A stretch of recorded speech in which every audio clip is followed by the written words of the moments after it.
ওয়া বারাকাতুহু। DRMC Islamic cultural club কর্তৃক আয়োজিত আজকের এই third DRMC national Islamic cultural festival and book fair 2026-এ আপনারা যারা উপস্থিত হয়েছেন তাদের সবাইকে জানাচ্ছি আন্তরিক শুভেচ্ছা এবং মোবারকবাদ। আমরা শুরুতে আল্লাহ রাব্বুল ইজ্জত ওয়াল জালালের দরবারে শুকরিয়া জ্ঞাপন করছি, যিনি আমাদেরকে আজকের এই চমৎকার এই অনন্য আয়োজনে একত্রিত হওয়ার সুযোগ করে দিয়েছেন। এই চমৎকার পরিবেশে আমরা সবাই পড়ছি কালিমাতুশ শুকর, আলহামদুলিল্লাহ। আল্লাহ রাসূল সাল্লাল্লাহু আলাইহি ওয়া আলিহি ওয়াসাল্লামের প্রতি লাখো কোটি দুরুদ এবং সালাম প্রেরণ করে আমি আমার মূল আলোচনা শুরু করছি। আমাকে সুনির্ধারিত একটা টপিকে কিছু আলোকপাত করতে বলা হয়েছে। টপিকটা হচ্ছে দ্য এক্সাম্পলারি প্রফিটিক বিহেভিয়ার, অর্থাৎ আল্লাহ রাসূল সাল্লাল্লাহু আলাইহি ওয়া আলিহি ওয়াসাল্লামের অনুপম চরিত্র। ওনার আচরণ কেমন ছিল, আল্লাহ রাসূল সাল্লাল্লাহু আলাইহি সাল্লামের বিহেভিয়ার কেমন ছিল, উনি মানুষের সাথে কেমন করে মিশতেন, কিভাবে ইন্টারেক্ট করতেন, ডিলিং করতেন, এবং সেখান থেকে আমাদের প্রাত্যহিক জীবনে, আমাদের ডে টু ডে লাইফে আমরা আসলে কি শিখতে পারি, সেই বিষয়টা নিয়ে আমরা কিছু আলোকপাত করবো ইনশাআল্লাহ বিইذনিল্লাহ। আম্মা জান আয়েশা রাদিয়াল্লাহু তাআলা আনহাকে যখন জিজ্ঞেস করা হতো যে কাইফা কানা খুলুকু রাসূলিল্লাহ, হে আম্মা জান আমাদের প্রিয় নবীজির আচরণ কেমন ছিল, তিনি বলতেন কানা খুলুকুহু আল কোরআন, রাসূল সাল্লাল্লাহু আলাইহি ওয়াসাল্লামের আচরণ ছিল কোরআনের আচরণ। মানে পুরো কোরআনে থিওরিটিক্যালি যা বলা আছে আমাদের প্রিয় নবীজির জীবনে প্র্যাকটিক্যালি সেটা করে দেখানো আছে। তিনি যখন মদিনার রাস্তা দিয়ে হেঁটে যেতেন, as if a living Quran is walking on the street, মনে হতো একটা জীবন্ত কোরআন মদিনার রাস্তা দিয়ে হেঁটে হেঁটে যাচ্ছে। কানা খুলুকুহু আল কোরআন। তো উনি কিভাবে মানুষের সাথে আচরণ করতেন? উনি কি হুট করে রেগে যেতেন আমাদের মতো? কর্কশ ভাষী ছিলেন? বাজে আচরণ করতেন কারোর সাথে? ওনার ব্যবহার দিয়ে, বিহেভিয়ার দিয়ে কখনো কারো মনে কষ্ট দিয়েছেন এমনটি কি আমরা কখনো কেউ শুনেছি? না, নেভার এভার। আল্লাহ তাআলাও কিন্তু কর্কশ ভাষীকে, অশ্লীল ভাষীকে, কঠোর ভাষীকে তিনি পছন্দ করেন না। এবং মুমিন মাত্রই সে ভদ্র হবে, নম্র হবে, সুভাষী হবে। এবং এই সুন্দর আচরণ বা কোমল আচরণকে আল্লাহ রাসূল সাল্লাল্লাহু আলাইহি ওয়াসাল্লাম সব কাজের অলংকার বলেছেন। যেই ব্যক্তি থেকে কোমলতাকে সরিয়ে নেওয়া হয়েছে তার থেকে সব ধরনের খায়েরকে সরিয়ে নেওয়া হয়েছে। যার মধ্যে কোমলতা নেই, মানে সুন্দর আচরণ নেই, তার মধ্যে কোনো খায়ের নেই, তার মধ্যে কোনো কল্যাণ নেই। আমরা যদি আল্লাহ রাসূল সাল্লাল্লাহু আলাইহি ওয়া আলিহি ওয়াসাল্লামের পুরো বায়োগ্রাফিটা একটু স্ক্যান করি, সংক্ষেপে দেখার চেষ্টা করি, তাহলে দেখব যে তিনি বড় ছোট, নারী পুরুষ, শত্রু বন্ধু নির্বিশেষে সবার সাথে খুব অমায়িক আচরণ করতেন, চমৎকার আচরণ করতেন। এবং রাসূল সাল্লাল্লাহু আলাইহি ওয়াসাল্লামের এই চমৎকার আচরণে মুগ্ধ হয়ে অনেক ঘোরতর শত্রু তার বন্ধুতে পরিণত হয়েছিল। সুবহানাল্লাহ বিহামদি। এবং এত ভালো আচরণের অধিকারী ব্যক্তিত্ব হয়েও তিনি আল্লাহর কাছে দোয়া করতেন যে আল্লাহ, আপনি আমার দেহটাকে, আমার দেহ সৌষ্ঠব, আমার দৈহিক অবয়ব যেরকম সুন্দর করেছেন, আমার চরিত্রটাকে, আমার আচরণটাকেও আল্লাহ আপনি সুন্দর করে দিন। এত সুন্দর আচরণের অধিকারী হওয়ার পরেও তিনি বলতেন আল্লাহুম্মা হাসসানতা খালকি ফাহাসসিন খুলুকি, মানে হে আল্লাহ, আপনি আমাকে দেখতে যেরকম সুন্দর বানিয়েছেন। আল্লাহ রাসূল সাল্লাল্লাহু আলাইহি ওয়াসাল্লামের চেয়েও দেখতে সুন্দর কোনো মহাপুরুষ কি পৃথিবীতে এসেছিল? এত সুন্দর মানুষ হওয়া সত্ত্বেও তিনি আল্লাহর কাছে দোয়া করতেন, আল্লাহ আমি দেখতে যেমন সুন্দর, আমার আচরণটাও যেন তেমন সুন্দর হয়। আপনারা আয়নার সামনে দাঁড়ালে এই দোয়াটা পড়েন? আয়নার সামনে দাঁড়িয়ে এই দোয়াটা পড়তে হয় যে আল্লাহুম্মা হাসসানতা খালকি ফাহাসসিন খুলুকি, আল্লাহ আমাকে দেখতে যেরকম সুন্দর বানিয়েছেন, আমার আচরণটাও আপনি সুন্দর করে দিন। এবং আল্লাহ রাসূল সাল্লাল্লাহু আলাইহি সাল্লাম তিনি ইরশাদ করেছেন, দুটি জিনিস মানুষকে সবচাইতে বেশি আল্লাহর জান্নাতে প্রবেশ করাবে। একটি হচ্ছে তাকওয়াল্লাহ, আল্লাহর ভয়, আরেকটি হচ্ছে হুসনুল খুলুক, সুন্দর আচরণ।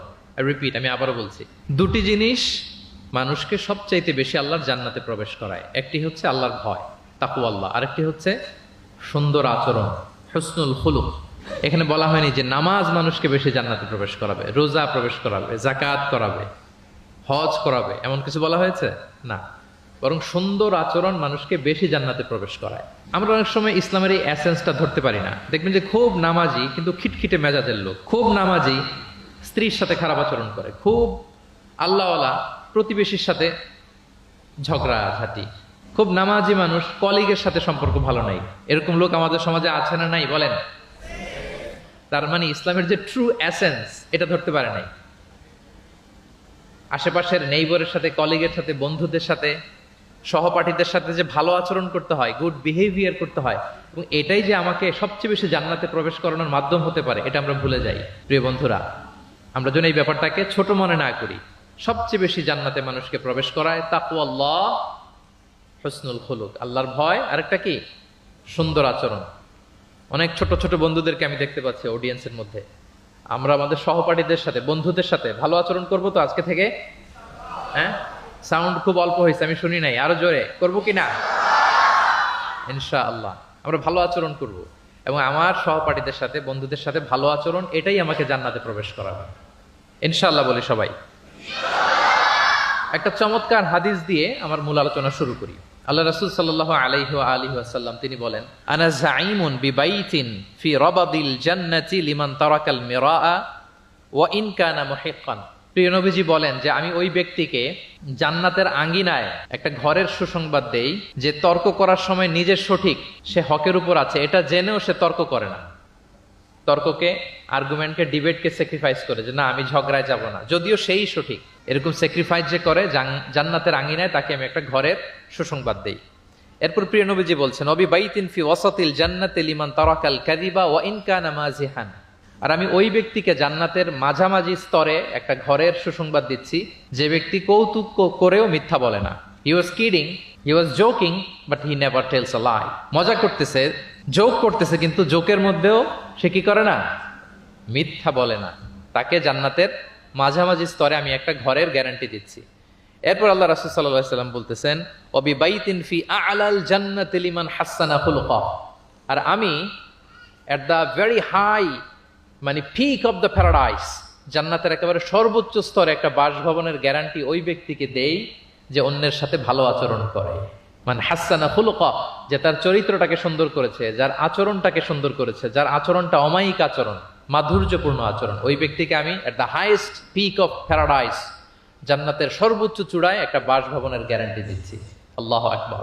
তাহলে আমার আশেপাশে যারা আছে তাদের সাথে ভালো আচরণ করা, গুড বিহেভিয়ার করা, এটা ছোটখাটো কোনো বিষয় নয়, এটা অনেক গুরুত্বপূর্ণ একটা বিষয়, কিন্তু আমরা অনেক সময় এটার গুরুত্বটা বুঝতে পারি না, এটাকে ছোট করে দেখি। তো সম্মানিত বন্ধুরা, আমরা দেখবো যে আমাদের প্রিয় নবীজি অন্যের সাথে কিভাবে আচরণ করেছেন, তিনি শিশুদের সাথে কিভাবে মিশেছেন, প্রাণীর প্রতি ওনার নবীজের আচরণ কেমন ছিল, শিশুদের সাথে কেমন ছিল, নারীদের সাথে কেমন ছিল, সাহাবাদের সাথে কেমন ছিল, কর্মচারীদের সাথে আচরণ কেমন ছিল, নিজের স্ত্রীদের সাথে কেমন ছিল, প্রতিবেশীর সাথে কেমন ছিল, যুদ্ধবন্দীদের সাথে প্রিয় নবীজের আচরণ কেমন ছিল, ভিক্ষুকের সাথে আচরণ কেমন ছিল, এমনকি যুদ্ধের ময়দানে শত্রুদের সাথে প্রিয় নবীজের আচরণ কেমন ছিল।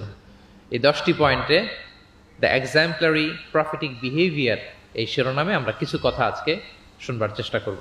আমরা শুরুতে একটু দেখার চেষ্টা করি যে পশু, পাখি, প্রাণী, এই প্রাণী জগতের প্রতি প্রিয় নবীজির আচরণ কেমন ছিল। প্রিয় নবী যে প্রাণীদের প্রতি খুব দয়াদ্র ছিলেন, তার বায়োগ্রাফিতে, জীবনীতে এরকম অসংখ্য নজির পাওয়া যায়। কারণ আল্লাহ তাআলা তাকে রাহমাতাল লিল আলামিন, ওমা আরসালনাকা ইল্লা রাহমাতাল লিল আলামিন, I've sent you as a mercy for the entire universe। আল্লাহ বলছেন আমি গোটা বিশ্বের জন্য, সবার জন্য আপনাকে ব্লেসিংস এন্ড মার্সি করে প্রেরণ করেছি। He was a mercy for all, সবার জন্য তিনি রহমত হয়ে এসেছিলেন। মানুষের জন্য যেমনি রহমত, ম্যানকাইন্ড, জিনদের জন্য তিনি রহমত, জিনকাইন্ডের জন্য, ইভেন অ্যানিমালস, প্রাণীকুলের জন্য তিনি রহমত হয়ে পৃথিবীতে এসেছেন। মানুষের প্রতি তিনি যেমনি দয়া দেখিয়েছেন, প্রাণীদের প্রতিও দয়া দেখিয়েছেন। ছোট্ট একটা হাদিস দিয়ে শুরু করি। আমরা রাসূল সাল্লাল্লাহু আলাইহি ওয়াসাল্লামের এই এক্সাম্পলারি প্রফেটিক বিহেভিয়ার, এটা থ্রু দ্য লেন্স অফ সিরা and through the lens of সুন্নাহ, সুন্নাহর পরতে পরতে, রাসূল সাল্লাল্লাহু আলাইহি ওয়াসাল্লামের সিরাতের পরতে পরতে আমরা দেখবার চেষ্টা করব যে তিনি কেমন আচরণ করতেন সবার সাথে। একবার তিনি একটা খেজুর বাগানে প্রবেশ করলেন মদিনাতে। তো প্রবেশ করার পর তিনি দেখতে পেলেন যে দূর থেকে একটা উট কান্না করে করে রাসূল সাল্লাল্লাহু আলাইহি ওয়াসাল্লামের কাছে ছুটে আসছে। একটা উট কান্না করে আসতেছে। রাসূল সাল্লাল্লাহু আলাইহি ওয়াসাল্লামের দেখে অত্যন্ত দয়া হলো, মায়া হলো যে উটটা কেন কান্না করতেছে, এত বেশি কেন কান্না করতেছে। আল্লাহ রাসূল সাল্লাল্লাহু আলাইহি ওয়া আলিহি ওয়াসাল্লাম তিনি মমতা ভরে ওনার হাত দিয়ে উটের মাথায় আদর করতে আরম্ভ করলেন। প্রিয় নবীজির এই মমতা মাখা হাত বোলানো পেয়ে উটের কান্না বন্ধ হলো, এবং রাসূল সাল্লাল্লাহু আলাইহি ওয়াসাল্লামের কানে কি কি যেন বলল উট, এটা অন্যরা বুঝতে পারছে না। তো এরপর রাসূল সাল্লাল্লাহু আলাইহি ওয়াসাল্লাম খুঁজতে আরম্ভ করলেন যে উটের মালিককে। একজন আনসারী যুবক সাহাবী আসলো। তখন রাসূল সাল্লাল্লাহু আলাইহি ওয়াসাল্লাম বলল যে তোমার এই উট আমার কাছে তোমার ব্যাপারে নালিশ করেছে যে তুমি একে ক্ষুধার্ত রাখো, কিন্তু একে দিয়ে অনেক কাজ করাও। তুমি কি এই বোবা, এই নিরীহ প্রাণীটার ব্যাপারে আল্লাহকে ভয় করো না? কিয়ামতের দিন এটাই তোমার জাহান্নামের কারণ হয়ে যেতে পারে। খবরদার, এই নিরীহ প্রাণীটার ব্যাপারে তুমি আল্লাহকে ভয় করো। দেখেন, প্রিয় নবীজি ওটের মাথায় হাত বুলিয়ে ওটের কান্না বন্ধ করেছিলেন এবং ওটের মালিককে ওসিয়ত করেছেন যে খবরদার প্রাণীর প্রতি কখনো এরকম রূঢ় কঠিন আচরণ করা যাবে না, তাদের প্রতি রহম দিল হইতে হবে। এভাবে আপনি সিরাতের পরতে পরতে অনেক ঘটনা পাবেন। আজকের এই সংক্ষিপ্ত পরিসরে এত এত রেফারেন্স হয়তো আমার উল্লেখ করা সম্ভব হবে না, এবং অ্যারাবিক টেক্সটগুলো বলে বলে অর্থ করে শোনানো অনেক সময় লেগে যাবে। আমি শুধু মূল কথাগুলো, বুলেট পয়েন্টসগুলো আপনাদের সাথে শেয়ার করবার চেষ্টা করবো ইনশাআল্লাহ বিইذনিল্লাহ। এই যে প্রাণীর প্রতি দয়া, ইসলামের একটা মূলনীতি হচ্ছে মুমিনের জীবনের প্রতিটি কাজে ইহসানের পরশ থাকতে হবে। আল্লাহ তাআলা আমাদের সব কাজে ইহসানকে আবশ্যক করেছেন। আল্লাহ রাসূল সাল্লাল্লাহু আলাইহি সাল্লাম বলেছেন যে ফাইদা কাতালতুম ফাআহসিনুল কিতলা, কাউকে হত্যা করতে হলেও ইহসানের সাথে হত্যা করতে হবে। ধরুন যে অপরাধের কারণে আদালত কর্তৃক সাব্যস্ত হলো যে একজন মৃত্যুদণ্ড প্রাপ্ত আসামি, তো তাই বলে কি আপনি যা ইচ্ছা তার সাথে করতে পারবেন? তার নাক কেটে ফেলা, কান কেটে ফেলা, তার অঙ্গহানি করা, এলোপাথারি ছুরিকাঘাত করা করতে পারবেন না। ইদা কাতালতুম ফাআহসিনুল কিতলা, এটাও ইহসানের সাথে করতে হবে। দেখেন, হত্যার মতো একটা কাজ ইহসানের সাথে করতে হবে।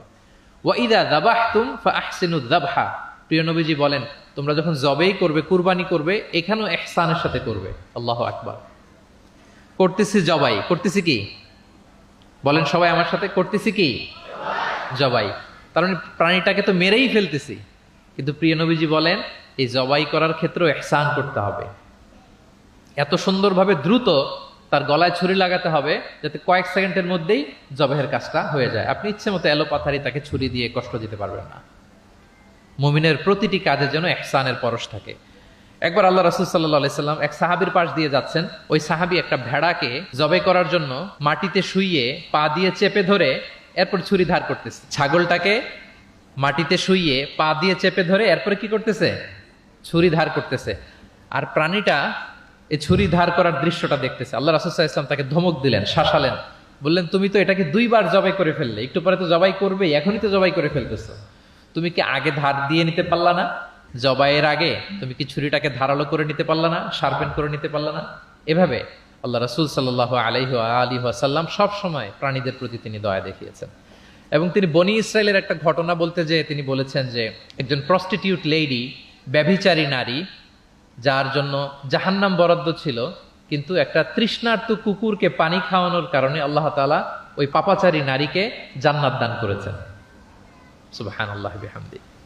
তার জন্য জাহান্নাম ছিল অবধারিত, কিন্তু একটা তৃষ্ণার্ত কুকুরকে পানি পান করার কারণে তাকে জান্নাত দিয়েছে কে? আল্লাহ সুবহানাহু ওয়া তাআলা। তাও কেমন একটা প্রাণীকে? কুকুরকে। আমরা গুরুত্বই দেই না। সামান্য একটা কুকুরকে দয়া দেখানোর কারণে আল্লাহ তাআলা এই জাহান্নামী নারীকে জান্নাত দান করেছেন। আমরা যদি খেয়াল করি যে আমরা আমাদের সমাজে কুকুর বিড়াল দেখলে কি করি বলেন তো? রাস্তাঘাটে দেখি, অডিয়েন্সের কাছ থেকে আমি একটু শুনি, কি করি আমরা? তাড়িয়ে দেয়। আর কি করি? ঢিল ছুরি। আর কেউ কেউ খাবার দেয়। মাশাআল্লাহ, এই তো, এটাই তো প্রিয় নবীজির সুন্নাহ, আমরা খাবার দিব। এক্স্যাক্টলি। কিন্তু আমি জানি না কেন যেন বাংলাদেশে কুকুর দেখলে, বিড়াল দেখলে কি করে? তাড়ায় দেয়, ঢিল ছোড়ে, লাথি মারে, এরকম করে না অনেক সময়? অপ্রয়োজনে, কোনো প্রয়োজন নেই এটা করে। এবং সবচেয়ে মজার ব্যাপার হচ্ছে মাঝে মাঝে দেখা যায় যে জোড়া লাগা কুকুর যদি দেখা যায়, যে একসাথে দুটো কুকুর, তাদের প্রজননের কারণে তাদের একটা বিশেষ ঋতুতে, বিশেষ সময়ে তাদেরকে এটা করতে হয়। এক অদ্ভুত কারণে মানুষ মানে ক্ষিপ্ত হয়ে ওঠে তাদের প্রতি। কিন্তু আমাদের তো মানবিক হওয়া উচিত ছিল। আশরাফুল মাখলুকাত বলে আমরা নিজেদেরকে দাবি করি। আমাদের কি করা উচিত ছিল? ইগনোর করা উচিত ছিল। Let them do there job. Overlook করার দরকার ছিল। কিন্তু কোনো এক অদৃশ্য কারণে আমরা এরকম দৃশ্য দেখলে হিংস্র হয়ে উঠি, লাঠি দিয়ে মারি, ওখানে মানুষ জড়ো হই। কিন্তু তাদের একটা সফল প্রজননের জন্য, বংশবিস্তারের জন্য এটা প্রয়োজন। তো আমরা যেন এই কাজটা না করি, এরকম নির্মম যেন আমরা কখনো না হই। কারণ প্রাণীদের প্রতি দয়া দেখানো এটা ছোটখাটো কোনো ব্যাপার নয়। এটাই আপনার জান্নাতের কারণ হতে পারে, এটাই আপনার জাহান্নামের কারণ হয়ে যেতে পারে। আল্লাহ রাসূল সাল্লাল্লাহু আলাইহি ওয়াসাল্লাম বলেন, মান লা ইয়ারহাম লা ইউরহাম। যে ব্যক্তি অন্যকে দয়া দেখায় না, আল্লাহ তাআলা তার প্রতি দয়া দেখায় না। ইরহাম মান ফিল আরদ ইয়ারহামুকুম মান ফিস সামা। এই দুনিয়াতে যারা আছে তোমরা তাদের প্রতি দয়া দেখাও, যিনি আকাশে আছেন তিনি তোমাদের প্রতি দয়া দেখাবেন। তাহলে এই জমিনে কি শুধু আমরাই থাকি নাকি? না পশু পাখি প্রাণী এগুলোও থাকে? এদের প্রতিও যদি আমরা দয়াদ্র হই, মমতা দেখাই, করুণা দেখাই, আমাদের প্রতিও দয়া দেখাবে কে? এবার আওয়াজ করে বলুন তো, আমরা আল্লাহর দয়া পেতে চাই কি চাই না? সবাই চাই। তাহলে প্রাণীদের প্রতি কখনো আমরা যেন নির্মম না হই, অমানবিক না হই, আমরা যেন মানবিক হই। আমরা অনেক উন্নত দেশে দেখি যে হাইওয়েতে একটা সাপ যাচ্ছে, এই সাপ দেখে একটা গাড়ি থেমে গিয়েছে, স্টপ। তার পেছনে পেছনে শত শত গাড়ি স্টপ। তারা বন বিভাগকে নক দেয়, স্থানীয় পুলিশকে ফোন দেয়, তারা এসে সাপটাকে উদ্ধার করে এরপরে গাড়িগুলো চলতে শুরু করে। একটা ভিডিও ক্লিপস আমি এমনও দেখেছি, একটা হাঁস তার বাচ্চাগুলোকে নিয়ে হাইওয়ে পার হচ্ছে। হাঁস তো খুব আস্তে আস্তে হাঁটে, একেবারে পিপিলিকার মতো একটু একটু করে হাঁসের বাচ্চাগুলো যাচ্ছে, শত শত গাড়ি at the middle of the highway stop. আল্লাহু আকবার। কিন্তু বাংলাদেশে দেখবেন যে রাস্তা দিয়ে সাপ যায় না, কুকুর যায় না, বিড়াল যায়, কোনো কেয়ার নাই, একেবারে ড্যাম কেয়ার। যে প্রাণীদের প্রতি দয়া দেখায় না, আল্লাহ তাআলা তার প্রতি দয়া দেখান না। তাহলে প্রিয় নবীজি প্রাণীদের প্রতি কতটা দয়াদ্র ছিলেন, মমতাময় ছিলেন, এটা সবার কাছে ক্লিয়ার? ওকে, মাশাআল্লাহ। লেটস মুভ অন, আমরা সামনের দিকে আগাই। এবার আমরা একটু করে জানার চেষ্টা করি যে শিশুদের সাথে প্রিয় নবীজির আচরণ কেমন ছিল। আমরা সিরাতে এবং হাদিসের দিকে যদি তাকাই তাহলে দেখব প্রিয় নবীজি শিশুদেরকে তাহনিক করে দিতেন। তাহনিক, তাহনিক শব্দটির সাথে কি আপনারা পরিচিত? নাম শুনেছেন? তাহনিক হচ্ছে কোন স্কলারের কাছে দোয়ার জন্য নবজাতক শিশুকে নিয়ে যাওয়া। সে স্কলার খেজুর খেয়ে তার মুখের লালা মিশ্রিত খেজুরের রস দোয়া হিসেবে নবজাতক শিশুর মুখে দিয়ে দিবে, এটাকে বলে তাহনিক। এটাকে কি বলে?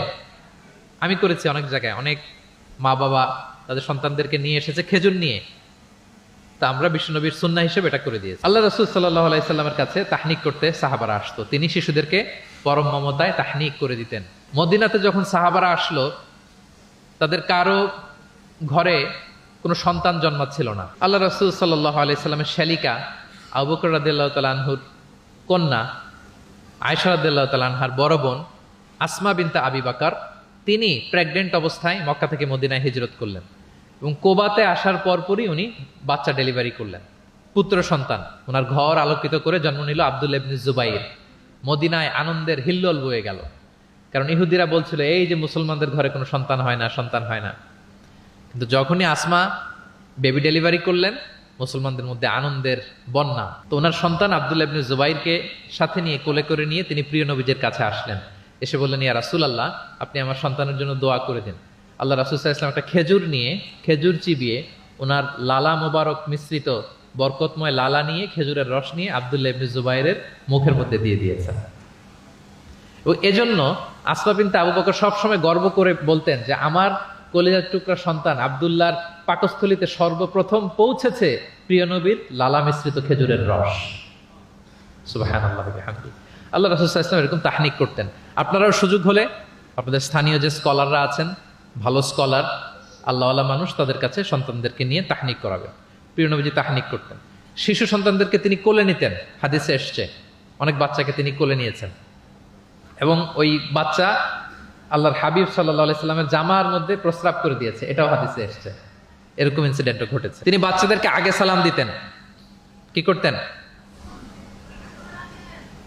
আমরা দেই, এই যে ছোট বাচ্চারা বলতেছে না, ওদের পক্ষে গেছে কথা, এই জন্য কি তোমাদের আব্বু আম্মু তোমাদেরকে আগে সালাম দেয় না?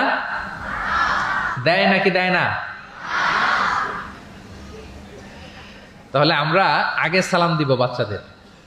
আমাদের সালাম দেয়া দেখেই তারাও সালামের ব্যাপারে আস্তে আস্তে অভ্যস্ত হবে। প্রিয় নবীজি বাচ্চাদের আগে সালাম দিতেন, গালে হাত বুলিয়ে দিতেন, মাথায় হাত বুলিয়ে দিতেন, হাদিসে এসছে। জাবির ইবনে সামুরা একজন সাহাবী, তিনি ওনার শৈশবকালের স্মৃতিচারণ করছেন। তিনি বললেন, একবার মসজিদে নবীর পাশে আমরা কিছু বাচ্চারা দাঁড়িয়েছিলাম। প্রিয় নবীজি নামাজ শেষ করে বেরোলেন, প্রতিটি বাচ্চার গালে তিনি হাত বুলিয়ে দিচ্ছেন। দিতে দিতে এলো আমার পালা।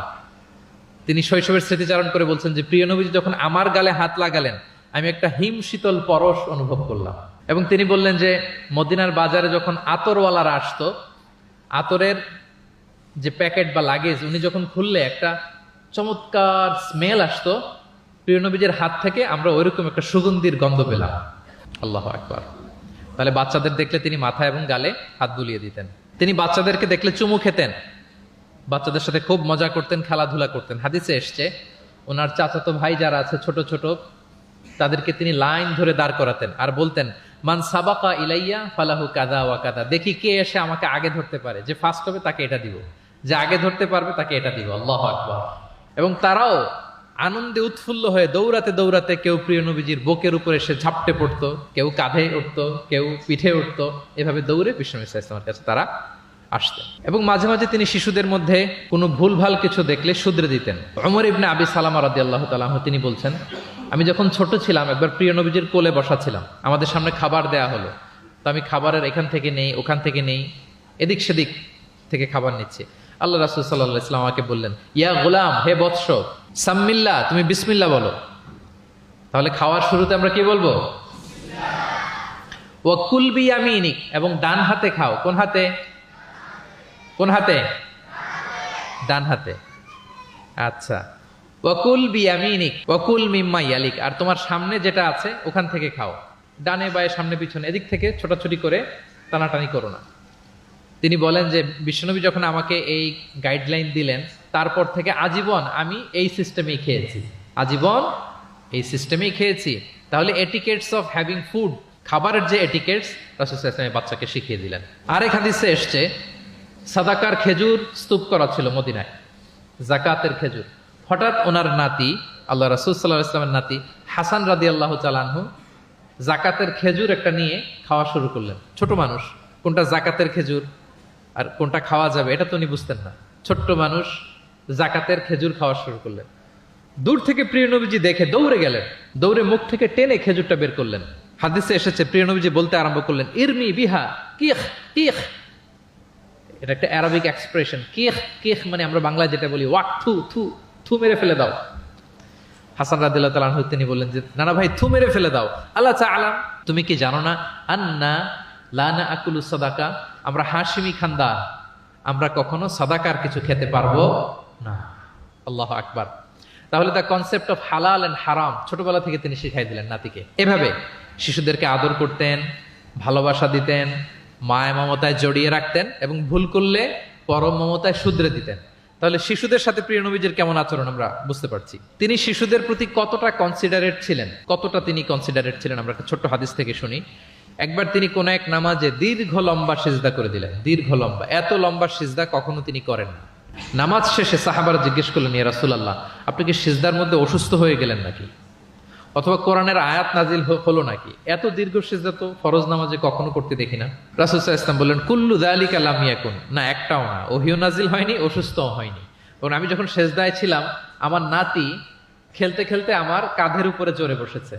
এখন আমি যদি সিজদা থেকে মাথা উঠাই, তার খেলা তো ইন্টারাপ্ট হয়ে যাবে। এজন্য যতক্ষণ সে মাথার উপরে পিঠের উপরে বসে বসে খেলছিল, আমি সিজদায় লুটিয়ে পড়ে সিজদাটাকে লম্বা করে দিয়েছি।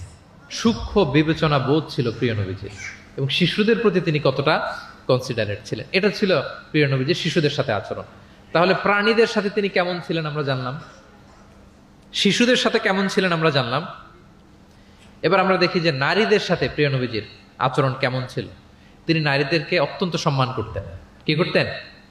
সম্মান। তিনি বলতেন, আদ দুনিয়া কুল্লুহা মাতা ওয়া খায়রু মাতা'আদ দুনিয়া আল মারআ সালিহা।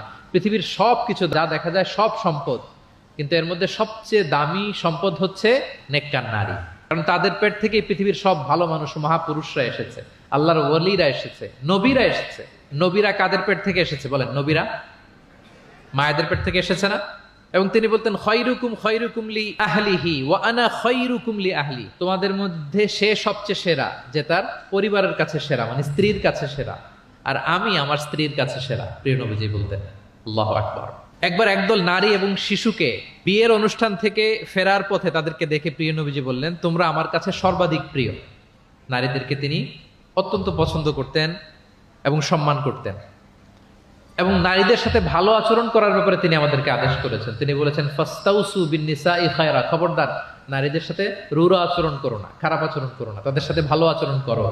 পুরুষদেরকে যেমনি ওটের উপর চড়িয়ে ওট টেনে হিচড়ে নিয়ে যাওয়া হয়, নারীদেরকে যেন এমনি না নেওয়া হয়। তিনি একবার বলছিলেন যে খবরদার, সাওকাকা বিল কাওয়ারির রিফকান বিল কাওয়ারির, মানে নারীদেরকে যখন ওটে চড়িয়ে হাওদাজে চড়িয়ে তোমরা টানো, ওহে সাহাবারা তাড়াহুড়ো করো না, ধীরস্থির ভাবে করো। অর্থাৎ তিনি বুঝাতে চাইলেন কাওয়ারির মানে হচ্ছে কাচের তৈরি তৈজসপত্র বা বাসনপত্র।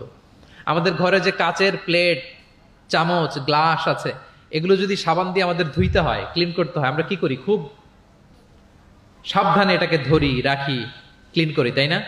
এটাকে খুব সফটলি ডিল করতে হয়। রাসূল সাল্লাল্লাহু আলাইহি ওয়াসাল্লাম সেটাই বললেন, নারীদেরকে কাচের সাথে তুলনা করে বললেন তাদের সাথে এরকম কোমল আচরণ করতে হবে। এবং তিনি বলেছেন দুনিয়ার প্রতিটি মায়ের পায়ের নিচে আছে তার সন্তানের বেহেশত। সুবহানাল্লাহ। এবং সন্তান জন্ম দিতে যে কোনো নারী যদি ইন্তেকাল করে, প্রিয় নবীজি বলেন ওই নারীকে আল্লাহ তাআলা কিয়ামতের দিন শহীদদের কাতারে দাঁড় করিয়ে দিবেন। আল্লাহ তাআলা যাকে একটি কন্যা দিয়েছেন তার জন্য একটি জান্নাত, দুইটি কন্যা দুইটি জান্নাত, যতগুলো কন্যা ততগুলো জাহান্নামের দরজা ব্লকেজ হয়ে যাবে। সুবহানাল্লাহ। এভাবে তিনি নারীদের সাথে আচরণ করেছেন।